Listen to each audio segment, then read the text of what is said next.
Well, way out there in space, there's huge clouds of dust and gas.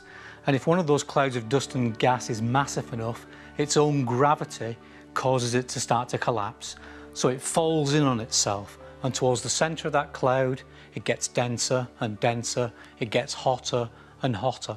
And eventually, the particles that the gas and the dust are made of are brought so close together that they start to stick together, they start to fuse. That's the energy source of a star. The star switches on and begins to shine. Inside every newborn star, hydrogen atoms are fused together to make helium. This process is called fusion, and it creates the energy that powers every star. What happens to a star during the rest of its life depends on how massive it is at its birth. A star like the Sun is in a delicate balance between gravity, which wants to make the star collapse in on itself, and the pressure that pushes outwards that comes from the energy that's been produced in these fusion reactions happening at its core. However, at some point in the future, the hydrogen runs out. And at that point, the core of the star will start to collapse in on itself under its own weight.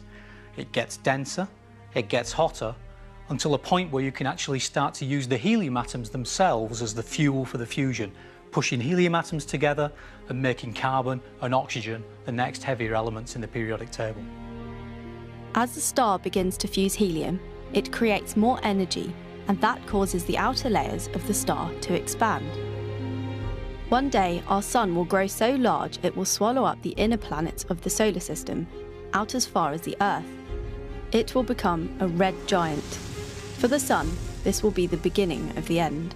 What happens is, as the outer layers of the star get farther and farther from the middle, the force of gravity that they feel is getting weaker and weaker. And actually, the star loses hold of its outer atmosphere. Its outer atmosphere drifts off out into space. It expands out to become a planetary nebula. And they're some of the most beautiful objects in the universe. Once the outer layers have drifted away, all that is left of the star is its core.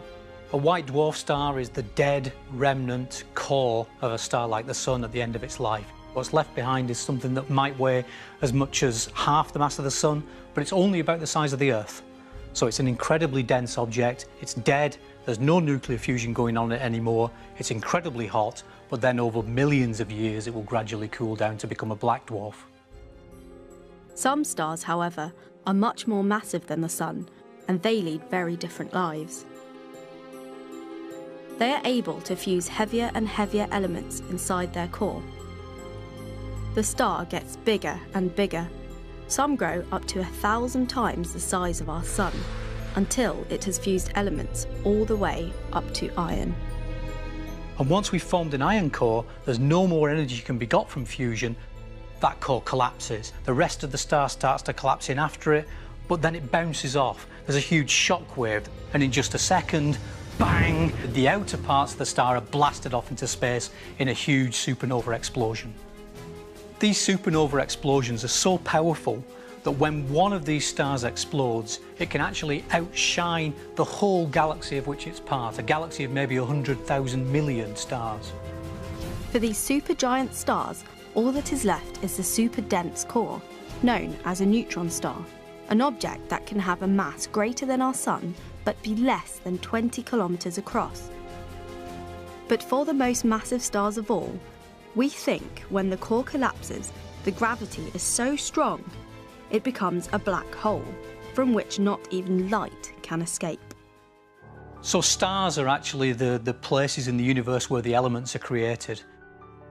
After the Big Bang, our universe contained only hydrogen and helium. All the other heavier elements were therefore fused inside stars. The amazing thing is that virtually everything you see around you was made inside a star billions of years ago, before the Sun and the planets were formed.